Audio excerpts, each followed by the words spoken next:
He may have had 2 down seasons, but Jeffery Simmons is still the best player on the Tennessee Titans by far. I'll rank him on today's edition of Locked On Titans.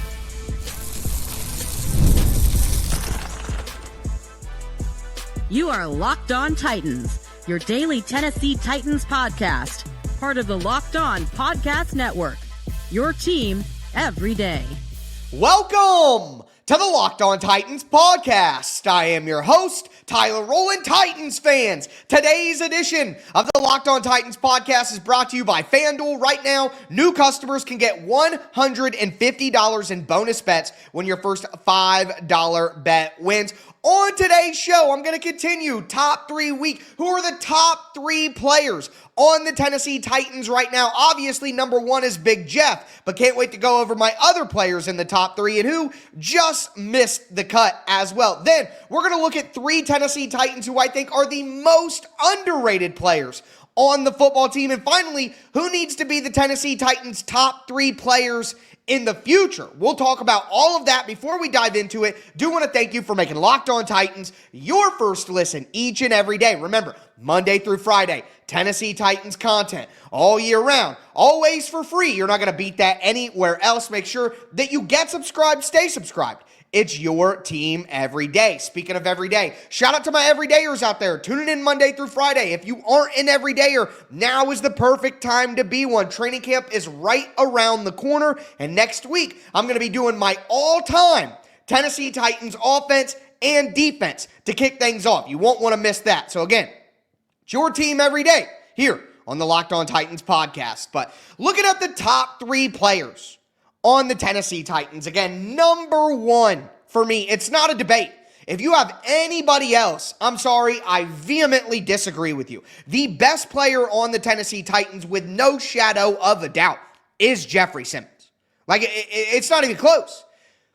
2-time All-Pro. I know that he's had 2 down seasons in a row. I recognize that. I understand that. I know that's going to be the immediate pushback. But even considering that, who else on the team right now can even come close to Jeffery Simmons' level of production throughout his career and the high level of player? Think about peak Jeffery Simmons, the best version of Jeffery Simmons that we saw 2021, 2022.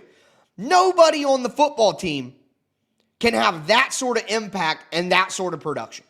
So I know, again, I understand it's been 2 down seasons for Big Jeff. There have been some injuries and things like that. I think he played 12 games 2 years ago. Played 16 last year. So, I mean, it's not like he missed a bunch of time. Now, he left early in some of those games and this and that. I'm not going to sit here and tell you that Big Jeff has been as good as he needs to be for what he's getting paid and who he has to be for this team. I'm not going to sit here and tell you that he's lived up to those standards. But if we are ranking who the best football player on the team is, I'm sorry, it's not even close, and it's Jeffery Simmons. And if we look at, like, the top 100 list and stuff like that, that's going to start coming out here this week. Now, I think the top 100 list is inherently flawed. I'm not a big fan of the top 100.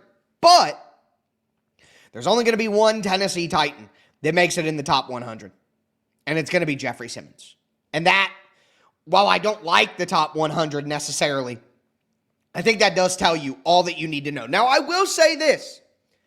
When I was sitting here saying what player at their peak could replicate the production and the impact that Jeffery Simmons can have, what player could do that? The only other player that even could come to mind is my number 2 player. The second best player on the Tennessee Titans is Calvin Ridley. Calvin Ridley is, and I'm not going to use Calvin Ridley in my most underrated Titans, even though I think that Calvin Ridley is slightly underrated, but Calvin Ridley has his guys, has people out there who do believe in him and show him love and understand that. I have had to go to war with people online trying to disrespect Calvin Ridley. Calvin Ridley had 1,000 yards with Will Levis and Mason Rudolph. It's just crazy to me that, people who are Titans fans saw the quarterback play that the Titans got last year. The national folks seem to be aware of the level of quarterback play that the Tennessee Titans got last year. But some of those same exact people will open their mouths and say that Calvin Ridley isn't one of the top 20, 25 wide receivers in the NFL. That Calvin Ridley's not a good player. That Calvin Ridley is overrated. I'm sorry, if you put up a 1,000-yard season with Will Levis and Mason Rudolph in the Tennessee Titans offense with that offensive line, and not to mention the help around him once DeAndre Hopkins was gone, what are we talking about? The number 2 wide receiver is Nick Westbrook-Akine.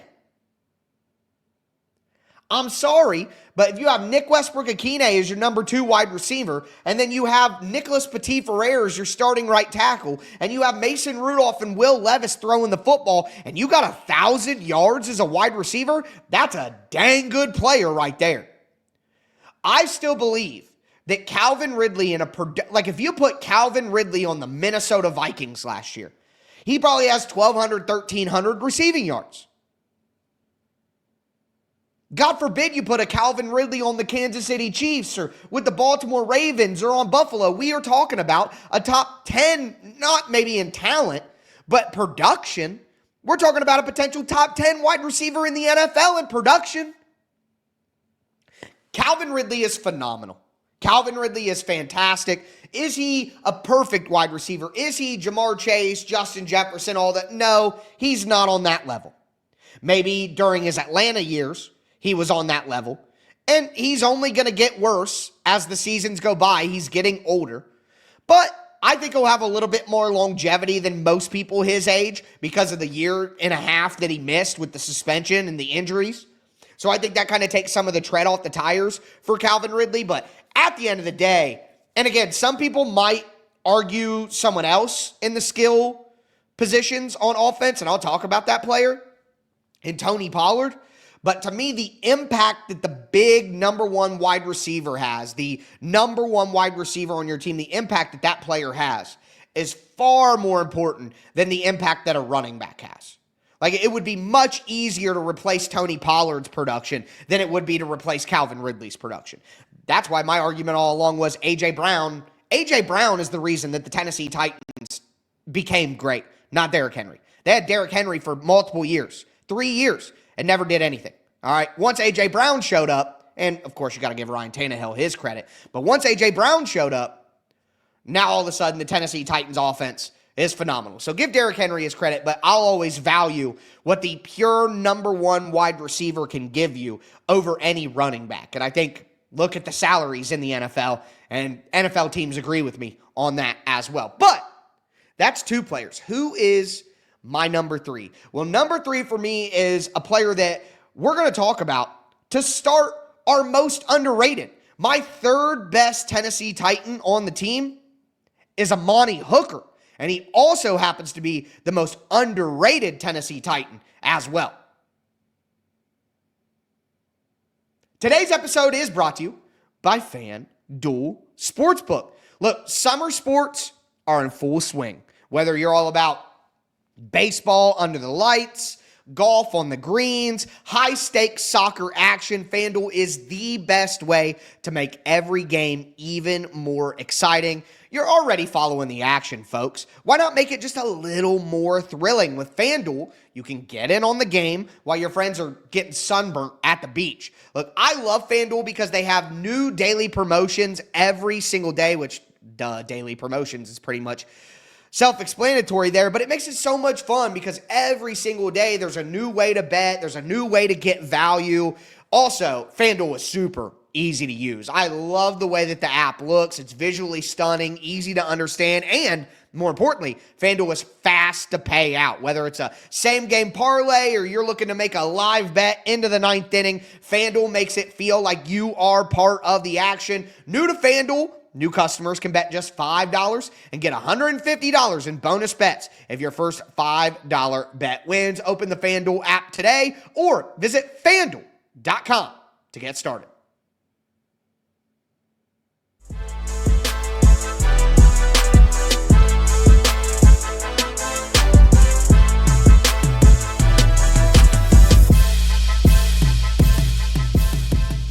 Titans fans, let's continue today's edition of the Locked On Titans podcast. We talked about the top 3 best Tennessee Titans on the team. For me, it's Jeffery Simmons, it's Calvin Ridley, it's Amani Hooker. We're going to continue talking about Amani Hooker here when we get into the most underrated Tennessee Titans. Now, I do want to mention, though, just to continue our previous conversation, I also considered Tony Pollard. Tony Pollard was fantastic for the Titans last year.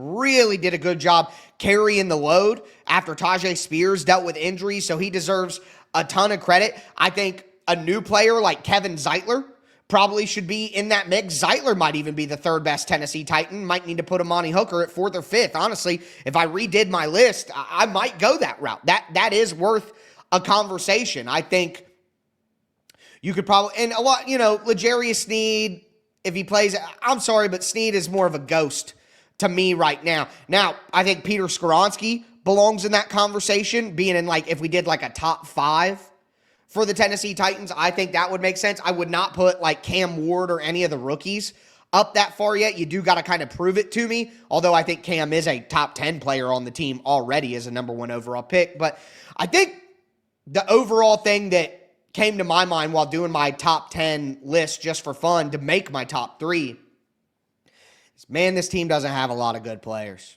Who should be in the top 10? Latham? Should we put Sebastian Joseph Day in there? Arden Key? I don't know. It's pretty gross. But regardless of that, that's my top 3. Let me know your guys' top 3, top 5, top 10. It's a very fun discussion at this time of year. But looking at the most underrated Tennessee Titans again, I got to start with Amani Hooker. Now, Amani Hooker has had some down seasons, and I think they've kind of poisoned the well for some people on who he is and how, those middle seasons. 2021, he played in 12 games, although he was awesome when he played. And then 2022, he only played in 9 games. And I think, that probably sold some people. But before that, 16, after that, 13, 14 last year. He had 5 interceptions last year. He's had 12 interceptions in his career. Both the last seasons that he's played 14 games or more, he's had at least 4 interceptions. And not only that, but he's a player who is super willing to come down in the box and play against the run. Last 5 seasons, okay? And this includes those seasons where he played 12 games, 9 games, 13 games. 16 games, 51 tackles. That was his 2nd season, though. 3rd season, 12 games, 62 tackles. 9 games, 46 tackles. Then, last 2 years, 13 games, 85 tackles as a safety. Last year, 14 games, 71 tackles. 4 tackles for loss last year. 2 QB hits last year. 2 forced fumbles. 9 pass breakups last year. 5 interceptions in 14 games. Amani Hooker is a Pro Bowl level safety. Now, he's at the very low end of that curve. If you're doing the little bell curve, you know what I mean? He's at the low end of that. But Amani Hooker is a Pro Bowl level safety. He is a very good safety. He is a top 10 safety, in my opinion, and he's never ranked that way. He's never, I saw a list. I thought I saw a list from Pro Football Focus or something where he wasn't even in the top 32 safeties in the NFL. What are we talking about? What are we doing here? So, not only is Amani Hooker incredibly underrated from a national conversation perspective, but Amani Hooker is incredibly underrated by Tennessee Titans fans. Again, I think he's the 3rd best player on the team. Now, I hope that's not the case after the season, and we'll talk about who I think the Titans' top 3 needs to be going into the future at the end of the show. But right now, Amani Hooker is a versatile safety who plays against the run, plays against the pass. He's a ball hawk who creates turnovers, gets his hand on the football. I mean, do you remember the interception from the playoff game against the Bengals? Who showed up to play in a monster moment and made one of the biggest plays of the game? It was Amani Hooker. I've never doubted Amani Hooker at any point in time. Loved the pick all along since he was drafted. He is exactly what we could have hoped he would be as a mid-round safety. I'm feeling better, folks, but we get into the mid part of the show, and it does start to go a little bit. But with that being said, the next most underrated Tennessee Titan, in my opinion, is someone who we talked about a second ago. And like I said, I was going to bring him up. And it's Tony Pollard. When does Tony Pollard ever get mentioned in the, top 10, top 15 running backs in the NFL? When does he ever get that kind of love? All I know is last year, he was a 1,000-yard back. He scored 5 touchdowns. He absolutely carried the load for the Tennessee Titans. I think some of it has to do with, I think it's only fair to say that some of it does have to do with Derrick Henry. Like, you're following up Derrick Henry. It's going to make it seem like you're not as good as maybe you actually are. But the reality is, losing Derrick Henry last year really didn't hurt the Titans. It wasn't. You could put Derrick Henry on the Titans last year. I don't think it would change their record. The Titans got good running back play from Tony Pollard. They got really good running back play from Tony Pollard. And I just think that following up Derrick Henry and not being Derrick Henry has kind of sullied how really good Tony Pollard is. So I think it's not only nationally, but I would say that it's within the fan base as well. And that's been part of this conversation. Tony Pollard was 8th in the NFL in rushing yards last year. In 16 games, not 17, 16 games. And look at these rushing totals, okay? The top 6 guys, the top 6 players in rushing yards: Saquon Barkley, Derrick Henry, Kyron Williams, Bijan Robinson, Jonathan Taylor, and Josh Jacobs. 345 attempts, carries. 325 for Henry, 316 for Williams, 304 for Robinson, 303 for Taylor, 301 for Josh Jacobs, 260 for Tony Pollard. 260 for Tony Pollard. So that is 80 less carries than Tony Pollard, which you could say is maybe 5 games, 4 games at max. 20 carries in a football game, 20 carries for a running back in today's league, just not super common. I mean, look at how many times did Tony Pollard carry the football 20 times. All right, go through. 22 against Miami. 20 against Detroit. 28 against New England. He got 9 against the Chargers. 9 against the Vikings. 8 against the Commanders. He went for 24 against Houston, 21 against Jacksonville, and then 22 against Houston in the last year, with 8 coming against Indianapolis as well. So 1, 2, 3, 4, 5, 6. 6 games. 6 weeks. He got over 20 carries or over. And then there were 1, 2, 3, 4, 5 weeks where he got less than 10. So, imagine if Tony Pollard got 2 more games worth of carries. He probably would be even higher on the rushing yards list. Najee Harris was right above him. Okay? And my mistake, Tony Pollard was 12th in rushing yards, not 8th. I had it done by carries. But imagine if he would have got more opportunities and his yards per average was 4.2.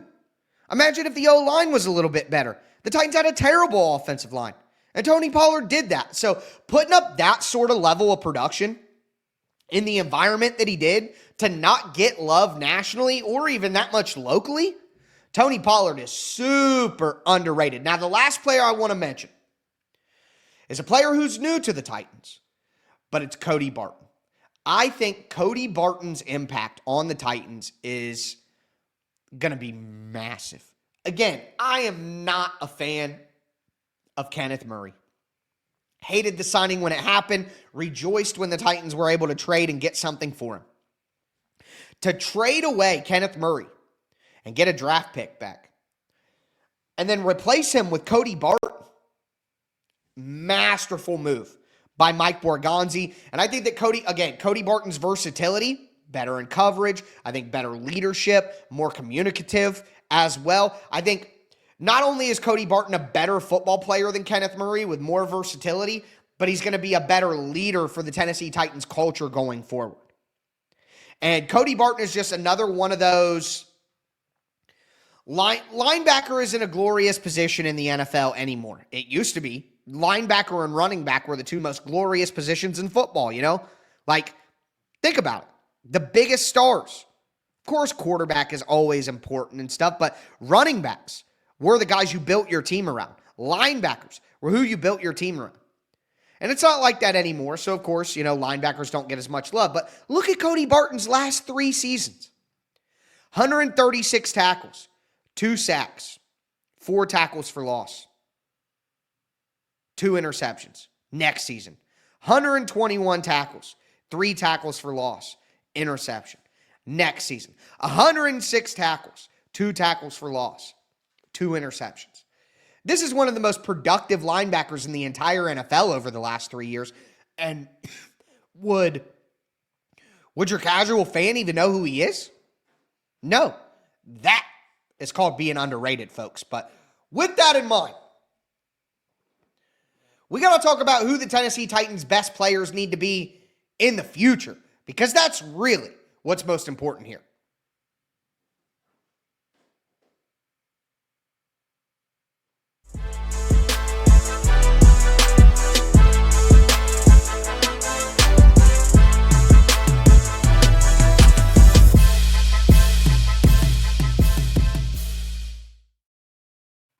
All right, Titans fans, let's cap off today's edition of the Locked On Titans podcast. Talked about the top 3 players on the Tennessee Titans, the most underrated players on the Tennessee Titans. But now I need to talk about who's going to be the top 3 players for the Titans in the future. Before I dive into it, I do want to thank you again for making Locked On Titans your first listen. For your second listen, check out Locked On NFL Scouting. As training camp gets closer and moves are being made, host Kyle Krabs and Joe Marino will make you the most informed NFL fan this offseason. Find Locked On NFL Scouting on YouTube or wherever you get your podcast. So, talking about who needs to be the top 3 players in the future for the Titans, and obviously number 1 is Cam Ward. Like, if Cam Ward isn't one of the top 5 best players on the Tennessee Titans this time next year, it's probably not a good sign. Probably not good. You know what I mean? He's a number 1 overall pick. We need him to be a franchise quarterback and a good one at that. So whether it be next year, he needs to be top 5. 2 years from now, he needs to be top 3. And quite frankly, it would be best for the Titans if he was top 1. If Cam Ward is the best player on the team over the next few seasons going forward, that would be the best outcome possible. But after Cam Ward, it definitely gets a little shaky. You know, like, I'm not certain, but I don't know. I don't know if the other 2 players in the Titans' top 3 of the future, I don't know if they're on the team yet. They might be people that the Titans need to draft this year. You know, I think if there is a player on the team right now who will be in the top 3 players on the Tennessee Titans 2 years from now, and it be a good thing, let's say that. I mean, Jeffery Simmons could still be in the top 3. You know, there could be a couple of different names, but if Jeff is still in the top 3 in 2027, I don't know how good that is. I don't know if that's a good thing. I don't know if Jeff is going to be like a Chris Jones level player all of a sudden out of nowhere. Like, I just can't bank on that. If he is, then sure, but I think it would be best for the Tennessee Titans if it were other people. Now, if there's anybody on the team right now who I think would be in that top 3 2 years from now, I think it's J.C. Latham. If J.C. Latham does turn into one of the best offensive tackles in the entire NFL, the weight that he lost, the switch to right tackle, if he gets up there with, you know, Penei Sewell, Lane Johnson level, if he goes into being one of the top 5 right tackles in the entire NFL, then I think it would still be a good thing. It wouldn't be a bad thing for the Titans if J.C. Latham was one of the top 3 best players. I think having an offensive tackle be one of the best players on your football team is not a bad thing. Like, that's not bad at all.